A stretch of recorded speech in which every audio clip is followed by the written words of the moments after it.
우리 옆 사람과 한번 인사하겠습니다. 하나님이 당신을 사랑하십니다. 할렐루야. 하나님이 우리를 사랑하십니다. 우리를 사랑하시는 하나님의 말씀을 함께 나누기 원합니다. 함께 은혜 받으실 하나님 말씀은 요한복음 21장 1절에서 14절까지의 말씀을 함께 보도록 하겠습니다. 요한복음 21장 1절에서 14절까지의 말씀입니다.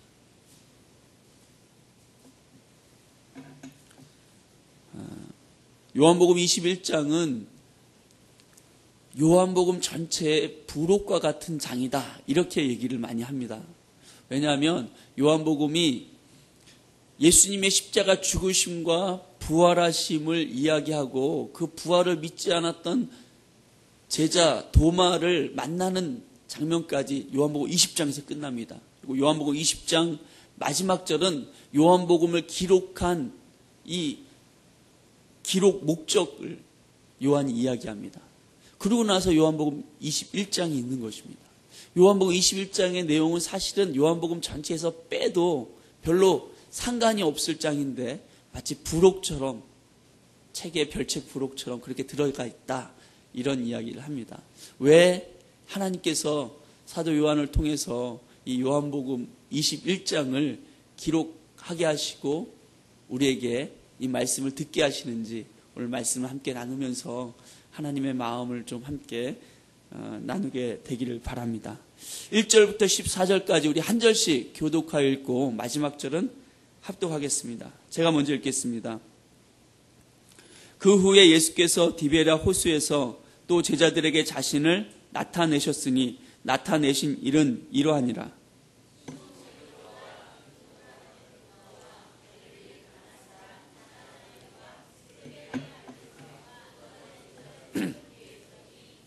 시몬 베드로가 나는 물고기 잡으러 가노라 하며 그들이 우리도 함께 가겠다 하고 나가서 배에 올랐으나 그날 밤에 아무것도 잡지 못하였더니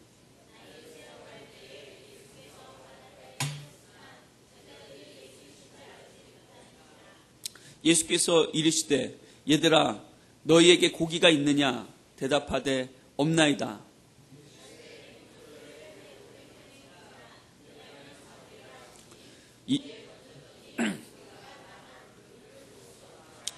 예수의 사랑하시는 그 제자가 베드로에게 이르되 주님이시라 하니 시몬 베드로가 벗고 있다가 주님이라 하는 말을 듣고 겉옷을 두른 후에 바다로 뛰어내리더라.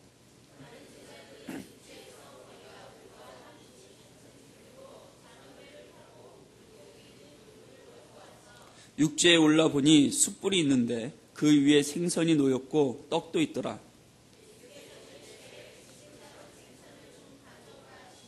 시몬 베드로가 올라가서 그물을 육지에 끌어올리니 가득히 찬 큰 고기가 153마리라 이같이 많으나 그물이 찢어지지 아니하였더라.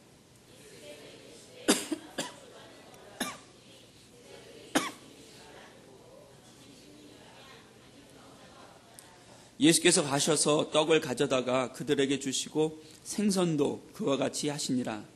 이것은 예수께서 죽은 자 가운데서 살아나신 후에 세 번째로 제자들에게 나타나신 것이라. 아멘. 할렐루야.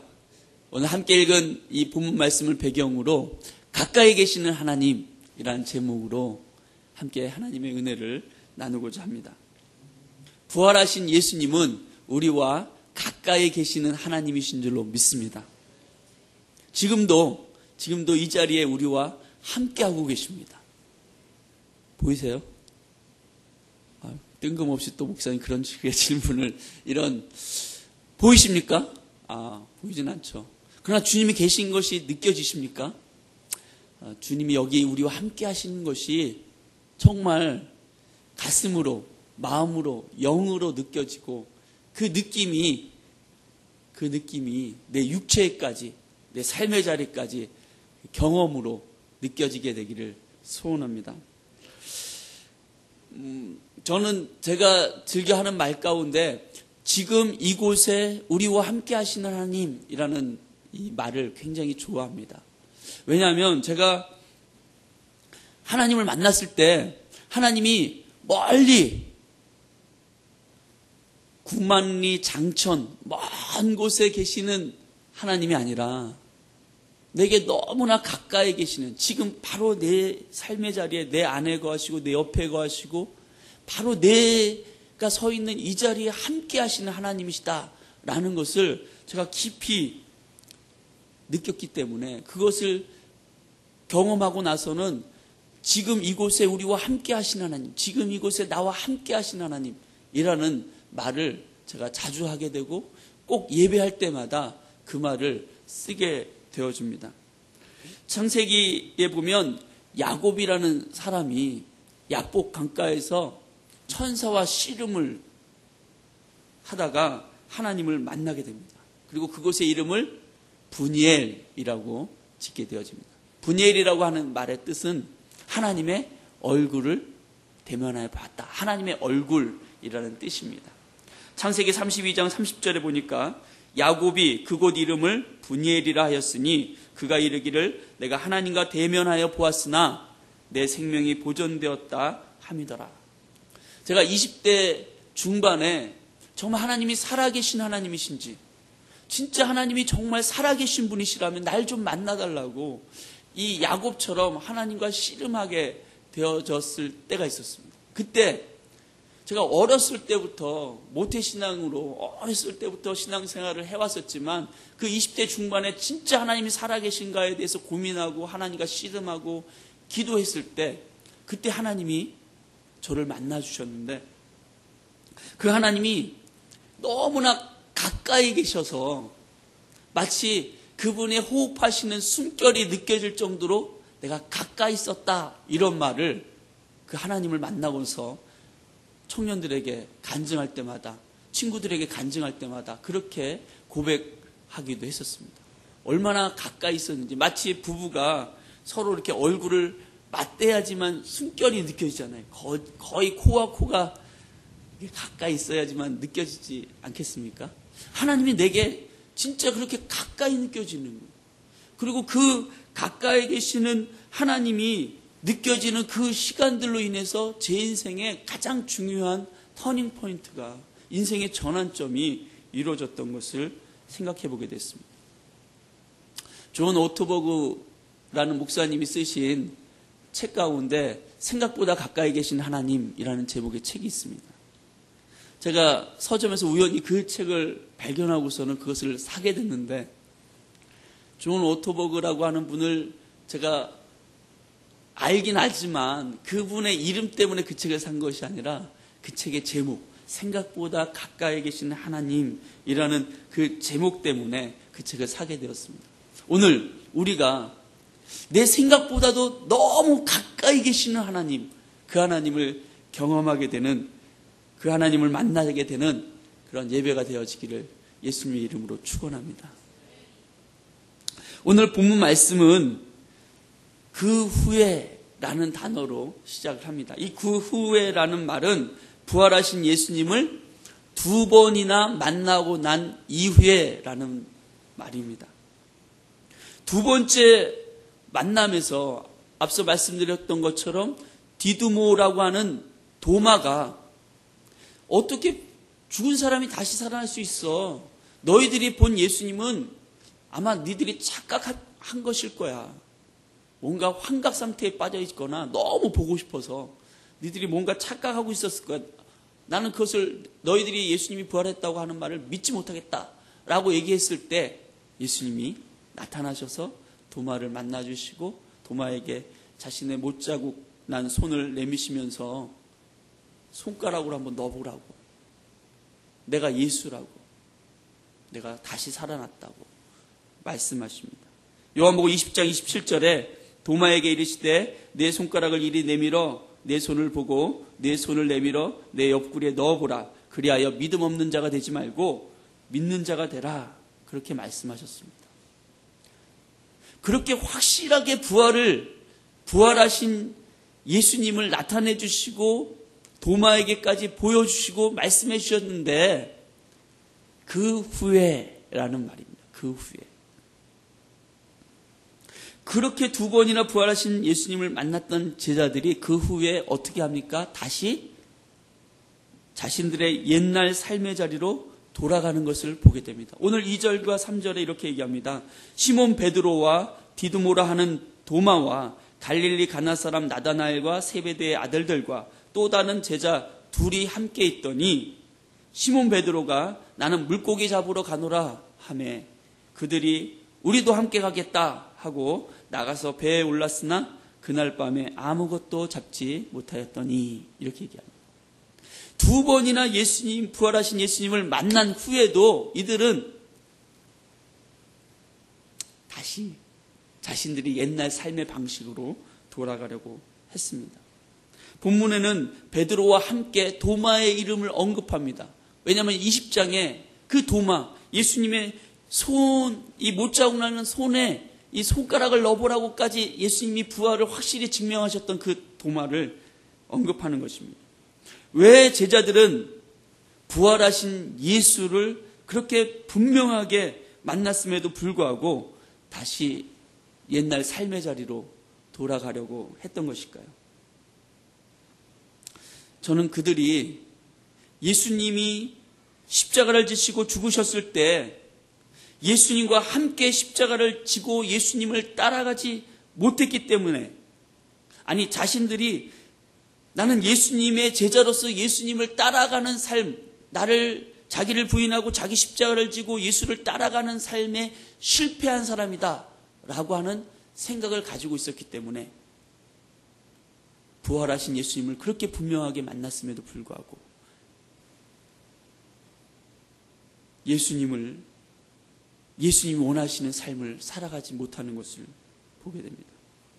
마태복음 16장 24절에 예수님께서 제자들에게 이렇게 말씀하셨습니다. 누구든지 나를 따라오려거든 자기를 부인하고 자기 십자가를 지고 나를 따를 것이니라. 제자들의 대표라고 할 수 있는 베드로는 이 말씀을 너무나 잘 알고 있었습니다. 예수님이 십자가를 지고 내가 예루살렘에 가서 죽을 것이다 라고 말씀하셨을 때 베드로는 예수님을 죽기까지 따라갈 것이다. 내가 주님 죽는 곳까지 따라가겠습니다. 이렇게 호언장담하기도 했습니다. 그러나 그 결과는 우리도 잘 알듯이 예수님을 십자가 앞에서 십자가 달리실 그 예수님 앞에서 3번이나 예수님을 부인하는 처참한 실패를 하게 되었습니다. 베드로는 자신이 생각하기도 예수님 앞에서, 부활하신 예수님 앞에서 자신이 너무 부끄러웠던 것입니다. 내가 어떻게 그런 실수를 했을까 후회하면서 예수님의 제자로서 예수님의 그 십자가를 지고 예수님을 따르는 것에 내가 실패했는데 어떻게 내가 예수님을 섬기는, 예수님 말씀하신 제자의 삶을 살 수 있겠는가? 나는 물고기나 잡으러 가겠다. 이렇게 베드로는 말할 수밖에 없었던 것입니다.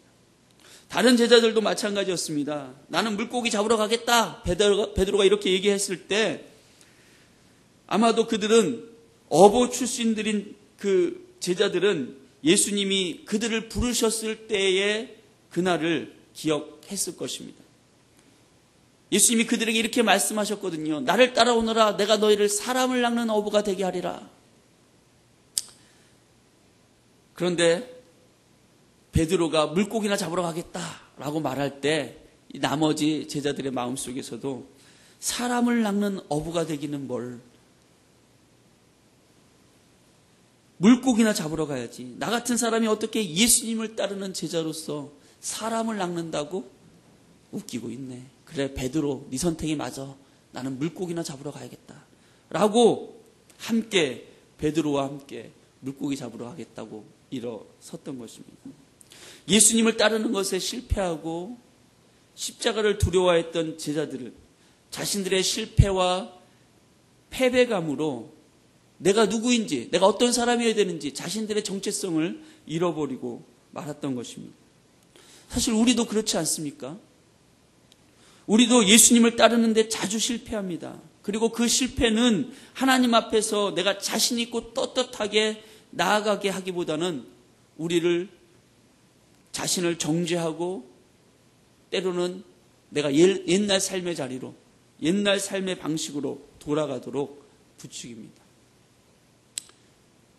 때로는 어려운 문제나 환경들이, 답답해 보이는 일들이 우리를 그렇게 만들기도 합니다. 부활하신 예수님이 보이지 않는 거죠. 지금 이곳에 계신 하나님이, 가까이 계시는 주님이 보이지 않는 것입니다.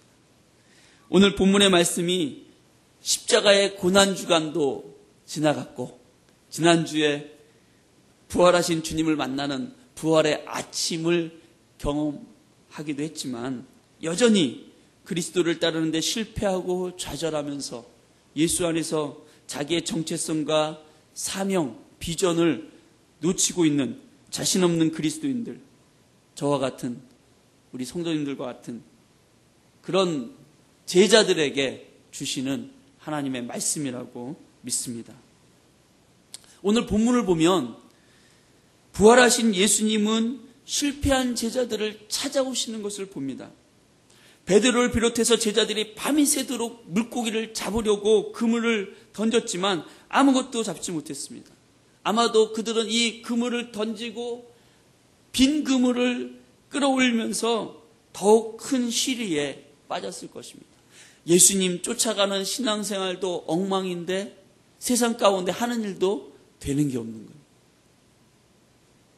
밤새도록 그물을 던졌다가 빈 그물을 올리고 던졌다가 빈 그물을 올리고 밤새도록 그 일을 하면서 제자들은 무슨 생각을 하게 되었을까요? 어쩌면 이 빈 그물이 나 자신과 같지 않은가, 내 모습과 같지 않은가 생각하지 않았을까 싶습니다. 아무리 애를 써도, 열심을 내는데도 아무것도 채워지지 않는 빈 그물과 같은 인생. 하나님은 우리 인생의 그 빈 그물에는 아무런 관심이 없으실까요? 오늘 본문을 보면 그렇지 않다는 것을 보게 됩니다. 예수님께서 5절에 제자들에게 이렇게 물으십니다. 예수께서 이르시되 얘들아 너희에게 고기가 있느냐? 대답하되 없나이다. 성경은 제자들이 이 말을 들었을 때 그들이 그 말씀하시는 분이 예수신 줄을 알지 못했다고 이야기합니다. 왜냐하면 새벽 여명이 밝아오고 있었기 때문에 어슴풀에 사람의 형체 같은 것이 있어서 그 사람인 줄은 알지만 그러나 그분이 예수시라고는 생각을 못했다는 것이죠. 사실 어떻게 보면 3년 반이나 예수님과 동거동락하면서 함께 지냈다고 한다면 그 목소리만 들었어도 예수신 줄을 알았어야 합니다.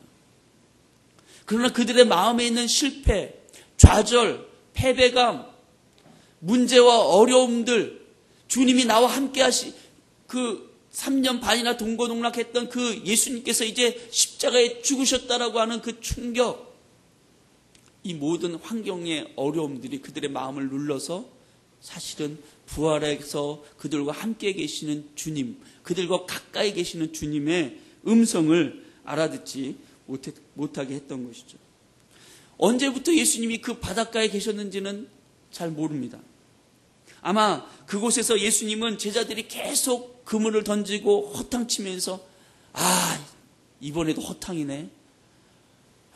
왜 이렇게 하는 일마다 되는 게 없지?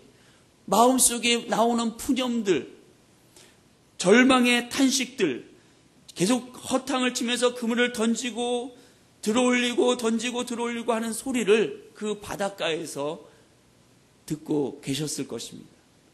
제자들은 알 수 없었지만 사실은 부활하신 예수님은 아주 가까이 그들과 함께 계셨다는 것입니다. 이 사실이 우리에게 소망을 주지 않습니까? 우리는 예수님을 따르는 것에 실패하고 좌절하면서 하나님이 우리에게 가까이 계시지 않을 것이라고 멀리 떨어져 계실 것처럼 생각하지만 사실은 우리의 생각보다 하나님은 가까이 계신다는 것입니다. 그리고 그분은 우리의 빈 그물에 관심이 있으시고 그 빈 그물, 나의 영적 상태와 같은 그 빈 그물에 관심을 가지고 계시다는 것입니다. 사실은 우리가 예수님을 떠나서는 아무것도 할 수 없는, 아무것도 되어지지 않는 빈 그물과 같은 존재라는 사실을 깨닫게 되어지는 것이 하나님의 은혜요 축복인 줄로 믿습니다. 요한복음 15장 4절에서 5절에 예수님은 제자들에게 이렇게 말씀하신 적이 있습니다. 내 안에 거하라, 나도 너희 안에 거하리라. 가지가 포도나무에 붙어있지 아니하면 스스로 열매를 맺을 수 없나니 너희도 내 안에 있지 아니하면 그러하리라. 나는 포도나무요 너희는 가지라. 그가 내 안에 내가 그 안에 거하면 사람이 열매를 많이 맺나니 나를 떠나서는 너희가 아무것도 할 수 없습니다. 아무것도 할 수 없는 빈 그물과 같은 상태의 이 제자들, 그들에게 예수님이 찾아오셨고 말씀하십니다. 사랑하는 성도 여러분, 지금도 주님이 우리와 함께 하시는 줄 믿습니다. 만약에 내가 빈 그물과 같은 상태, 영적 어둠의 상태, 내가 때로는 실패하고 좌절해서 예수 믿는 것조차도 내가 제대로 믿고 있는 것 같지 않은 마음의 정죄 가운데 하나님 날 사랑하시기는 하겠어? 하나님 나와 함께 하신다고? 그것이 전혀 느껴지지 않는 그런 성도분들에게 지금 주님이 찾아오셔서 우리에게 말씀하고 계시는 줄 믿습니다. 그분의 음성을 들으시길 바랍니다. 이사야 선지자는 너희는 여호와를 만날 만한 때에 찾으라. 그가 가까이 계실 때 그를 부르라 라고 말합니다. 주님은 가까이 계십니다. 그를 부르십시오. 가까이 계십니다. 그를 찾으십시오. 그러면 주님이 우리에게 손을 내미시게 될 줄로 믿습니다. 예수님께서 제자들에게 말씀하십니다. 그물을 배 오른편에 던지라. 그리하면 잡으리라 하시니 이에 던졌더니 고기가 많아 그물을 들 수 없더라. 예수신 줄도 알지 못했지만 그냥 그물을 배 오른편에 던지라고 하는 그 말에 믿져야 본전이지 지금까지도 잡은 게 없는데 그러고 아마 던졌을 것입니다. 그러나 그들이 던졌을 때, 던지고 나서 들어 올리려고 했을 때 이전과는 다른 그런 묵직함을 느꼈습니다. 여러분, 가까이 계시는 하나님의 음성, 가까이 계시는 예수님의 음성을 듣는 것이 회복의 출발인 줄로 믿습니다. 가까이 계시는 하나님의 음성을 듣는 것이 실패를 축복으로 바꾸는 비결이 된다는 것입니다. 하나님은 우리가 인생의 바다에서 절망하고 고통하면서 한숨 짓는 그런 인생으로 매일을 사는 것 기뻐하시지 않습니다. 실패와 좌절, 문제와 어려움들, 이 모든 것들이 짙은 어둠같이 되어서 가까이 계시는 하나님이 안 보이는 것처럼, 그리고 내게서 너무나 멀리 떨어져 계시는 것처럼 우리가 하나님을 생각하게 되지만 사실은 예수님이 우리 인생의 바닷가에 이미 와 계시고 있고, 그리고 우리에게 말씀하고 싶어 하십니다.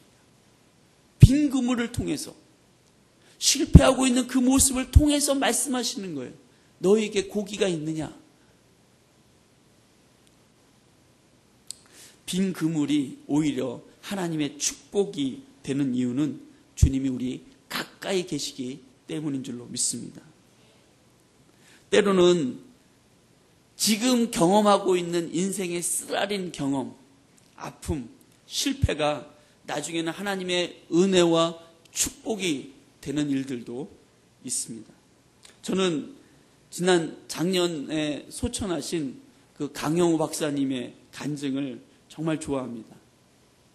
그분은 어렸을 때 축구를 하다가 눈에 공이 잘못 맞았는데 실핏줄이 터져서 실명을 하게 됩니다.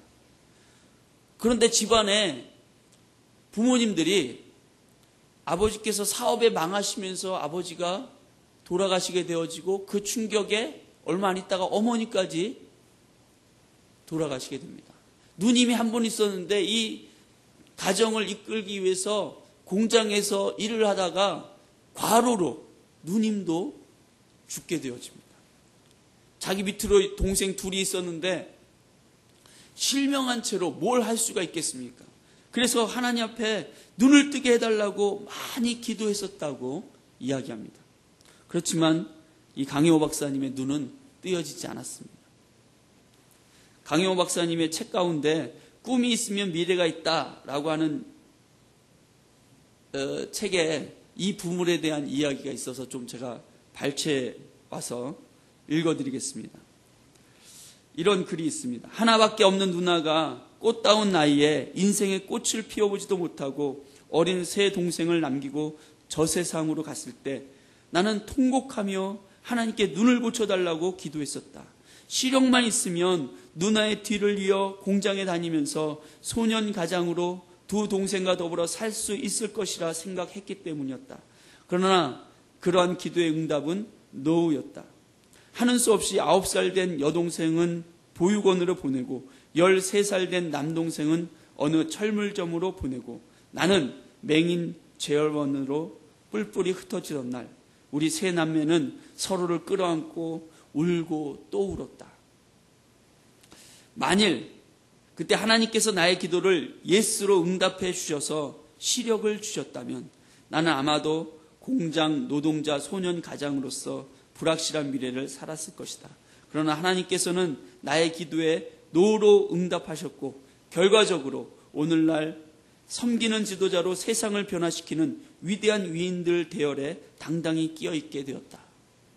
이 강효 박사님은 미국 대통령이 임명하고 그 임명 동의안을 상원에서 인준하는 절차를 거쳐야 하는 연방정부 최고 공직자 500명 가운데 한 사람으로 뽑히게 되었습니다. 그 직급이 차관보로 미국의 그 사성장군, 별 4개 사성장군과 같은 대우를 받는 그런 위치에 오르게 된 것입니다. 그가 실명하게 되어질 때 만났던 예수님, 그 예수님을 끝까지 놓치지 아니하고 그 예수님께 기도하고 그 예수님과 동행했을 때 그가 비록 눈을 뜨게 하는 일은 하나님 응답하시지 않았지만 자신의 인생에 있는 실패와 고통과 고난이 결국은 자신을 미국의 고위공직자 500명 가운데 한 사람으로 되게 하였다라는 고백을 합니다. 만약 그때 내가 눈을 떴다면, 이분이 그런 얘기 하더라고요. 만약 그때 내가 눈을 떴다면 잘해봐야 내가 다니던 공장에 공장장 정도 했을 거라고. 하나님이 내 눈을 뜨지 않게 해주신 게 얼마나 감사한지 모르겠다. 나중에 결과가 그러니까 감사할 수 있는 거지 그 상황에서는 그 고백을 할 수가 없는 거죠. 그러나 우리가 하나님을 알고 우리가 하나님을 믿고 있다면 가까이 계시는 그 하나님께서 내 절망과 고통, 내 빈 그물을, 실패와 좌절의 이 빈 그물을 하나님의 축복으로 바꾸는 능력의 하나님이신 줄을 믿고 나아가게 되는 줄로 믿습니다. 그것을 의지하는 거죠. 지금 내 인생의 빈 그물이 하나님의 축복으로 바뀌어지는 비결은 지금 가까이 계시는 하나님을 찾는 것입니다. 가까이 계시는 하나님의 음성을 들으려고 하는 것입니다. 그분 주님 내게 말씀하여 주십시오. 나의 인생을 실패에서 건지시고 축복의 통로로 바꾸시는 분이 당신이십니다. 내게 말씀해 주세요. 내가 주님을 따르겠습니다. 가까이 계시는 하나님의 음성을 듣게 되시기를 예수님의 이름으로 축원합니다. 가까이 계시는 하나님은 우리의 환경과 상황을 통해서 말씀하십니다. 제자들은 예수님이신 줄 모르고 배 오른편에 그물을 던지라고 하는 말씀에 순종해서 그물을 던졌습니다. 누구인지도 모르겠지만 우리가 밤새도록 그물을 이리저리 던져보았지만 마지막으로 한 번만 더 하는 심정으로 그물을 배 오른편에 던졌을 것입니다. 놀라운 일이 생긴 거죠. 그물이 가득 차서 들어 올려지지 않을 정도로 큰 물고기를 세어봤더니 153마리나 되었다고 성경은 이야기합니다. 그때 제자들 가운데 이 일로 인해서 요한은 이분이 예수시구나 라고 하는 것을 깨닫게 되어집니다. 그래서 베드로에게 얘기합니다. 주님이시다. 왜냐하면 베드로가 예수님을 처음 만났을 때 똑같은 장면이 있었거든요. 누가복음 5장에서 예수님은 밤새도록 그물을 던졌지만 한 마리 고기도 잡지 못했던 그 베드로에게, 그 베드로의 배에 올라서 말씀을 전하신 후에 베드로에게 깊은 곳에 가서 그물을 던지라고 말씀하셨습니다. 누가복음 5장 4절에서 6절에 보니까 말씀을 마치시고 시몬에게 이르시되 깊은 데로 가서 그물을 내려 고기를 잡으라. 시몬이 대답하여 이르되 선생님, 우리는 밤이 새도록 수고하였을 때 잡은 것이 없지만은 말씀에 의지하여 내가 그물을 내리리다 하고, 그렇게 하니 고기를 잡은 것이 심히 많아 그물이 찢어지는지라. 요한은 그물이 물고기로 가득 차서 들어올릴 수조차 없을 그때에 깨닫게 된 거죠. 아, 주님이시구나, 주님이시다. 자기도 모르게 외치게 됩니다. 기다렸다는 듯이 베드로는 자신도 그런 것처럼 느껴졌는데 요한이 옆에서 그렇게 주님이시다, 가슴에 탄식처럼, 가슴에 그 담긴 고백처럼 터져나올 때 바로 물속에 뛰어듭니다. 베드로는 행동파예요. 바로 물속에 뛰어들어요. 막 예수께로 나옵니다. 주님은 이 제자들에게 옛날 일을 기억하게 하셨던 것입니다. 하나님, 우리 삶의 현장에서 어떤 사건이나 사람들을 통해서 우리에게 자주 말씀하십니다.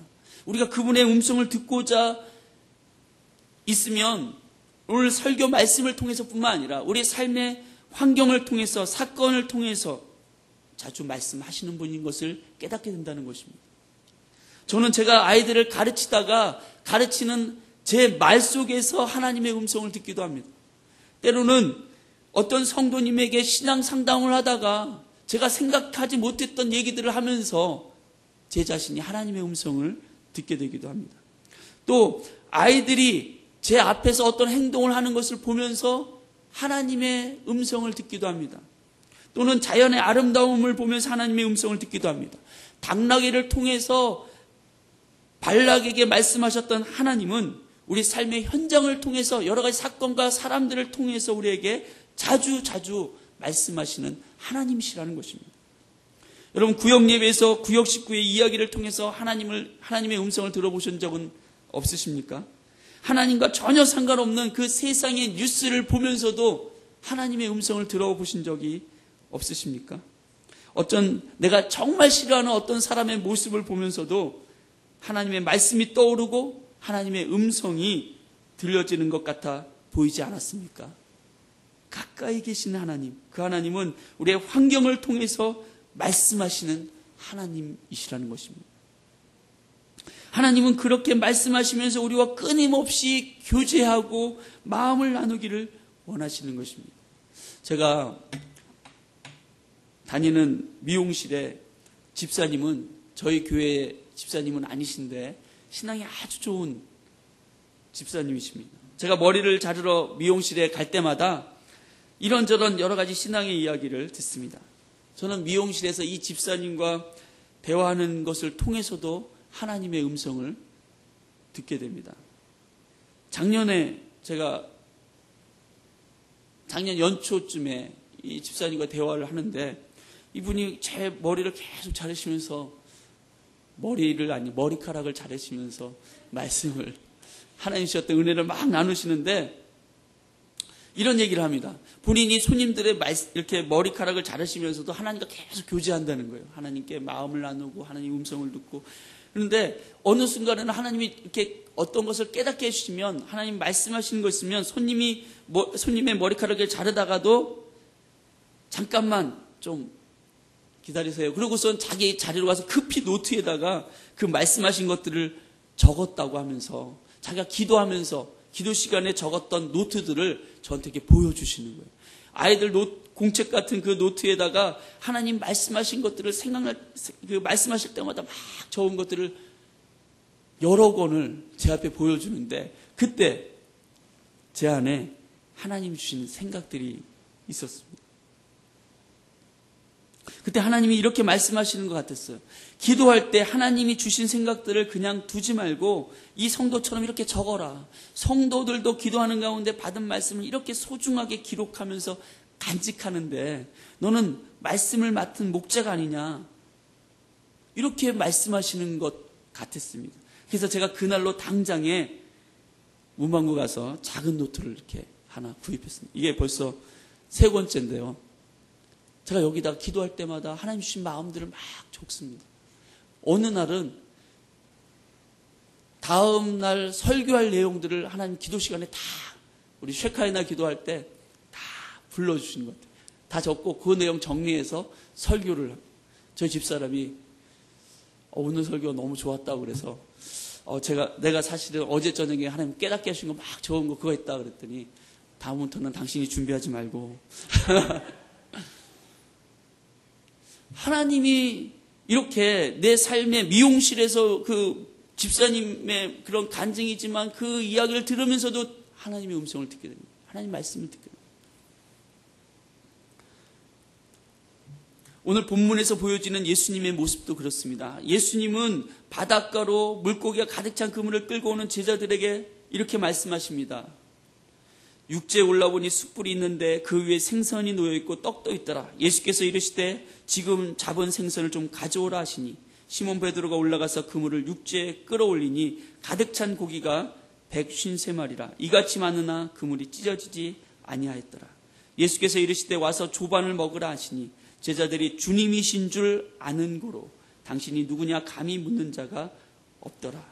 예수께서 가셔서 떡을 가져다가 그들에게 주시고 생선도 그와 같이 하시니라. 그 전에 4절에서는 주님이신 줄을 몰랐는데 이제 제자들이 주님이신 줄을 너무나 분명히 알아서 감히 당신 누구십니까? 말하는 사람이 없었다는 것입니다. 예수님은 제자들이 오기를 기다리시면서 식사 준비를 하고 계셨습니다. 마치 세상과 학교에서 수고하고 애쓰다 돌아온 그 가장 또는 아이에게 식사를 준비하는 어머니처럼 그렇게 준비하고 계셨던 거예요. 얼마나 따뜻하고 애정이 넘치는 모습입니까? 밤새 수고하며 애를 썼던 그 제자들, 자신들의 인생이 이 빈 그물과 같다고 생각했을 제자들이 자신들을 위하여 아침 식탁을 준비하고 계시는 그 부활하신 예수님을 만나게 되었을 때 이들은 어떤 생각을 하고 있었을까요? 예수님은 그 아침 식탁을 통해서 제자들에게 뭘 말씀하고 싶으셨을까요? 아니 오늘 이 본문을 통해서 우리에게는 어떤 말씀을 하고 싶으신 것일까요? 지금 이곳에 우리와 가까이 계시는 그 부활하신 예수님은 우리의 빈 그물, 실패와 좌절의 삶, 우리의 삶의 어려움들에만 관심을 가지시는 분이 아니라 사실은 우리의 상처난 마음에, 우리의 존재 자체에 관심이 있는 분이라는 사실을 오늘 성경은 보여주는 것입니다. 오늘 성경 요한복음 21장의 후반부에는 그런 이야기로 끝이 납니다. 십자가를 지시는 예수님을 3번이나 부인했던 그 베드로, 그것으로 인해서 자신의 마음에 상처가 있고 내가 제자가 된다니, 사람을 낚는다니, 무슨 나는 물고기나 잡으러 가겠다라고 생각했던 이 마음에 상처가 있는 제자 베드로와 제자들에게 부활하신 예수님은 그의 마음을 만지시면서 너 나를 사랑하느냐? 라고 물으십니다. 여러분, 이 질문에 담겨진 예수님의 마음을 우리가 읽을 수 있어야 합니다. 너 나를 사랑하느냐? 라고 하는 이 질문 속에는 나는 너를 지금도 여전히 사랑한다. 너가 실패하고 좌절하고 이 빈 그물과 같은 인생이라 스스로 내 앞에 떳떳하게 설 수 없다고 할지라도 나는 여전히 너를 사랑한다. 그러니 너도 나를 사랑했으면 좋겠다. 나를 사랑하느냐? 라고 질문하고 있는 것입니다. 그 질문 앞에 베드로는 자신 없이 떠듬떠듬 내가 주를 사랑하는 줄 주께서 아십니다. 라고 고백했습니다. 그런 베드로에게 예수님은 그의 사명을 회복시켜 주십니다. 내 양을 먹이라. 우리의 인생의 방향을, 목적을 찾아주시는 하나님이신 것입니다. 우리의 마음의 상처를 싸매어 주시고 우리가 왜 이 땅 가운데 존재하는지, 무엇을 위해 살아야 되는지 우리의 사명을 다시 한번 발견하게 하시는 분이 멀리 계시는 분이 아니라 우리 가까이 계시는 부활하신 예수님이신 줄로 믿습니다. 서두에 말씀드렸던 존 오토버그 목사님의 생각보다 가까이 계시는 하나님이라는 책에 이런 이야기가 나옵니다. 미켈란젤로의 유명한 그림 천지 창조 가운데 아담의 창조라는 그림이 있습니다. 많은 분들이 한 번쯤 보신 적이 있으실 것입니다. 제가 좀 찾아서 띄워달라고 부탁을 했는데, 하늘에는 하나님께서 천사들의 호일 속에서 손가락을 내밀고 계시고, 아담은 자신의 손을 내밀며 하나님께 이렇게 내밀고 있는 장면입니다. 그런데 그림을 자세히 보면 하나님은 자신의 온몸을 내미시면서 아담에게 손을 내밀고 계시는데, 아담은 바닥에 누워서 하나님께 손을 내미는데 좀 성의 없이 내밀고 있는 것처럼 보여집니다. 존 오토버그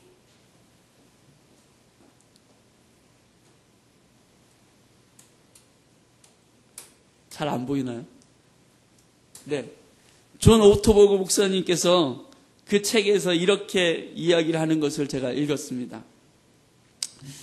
미켈란젤로가 전달하고자 했던 메시지 중 하나는 하나님이 자신이 창조한 인간에게 다가가 함께하려는 단호한 결의이다. 하나님은 최대한 가까이 계신다.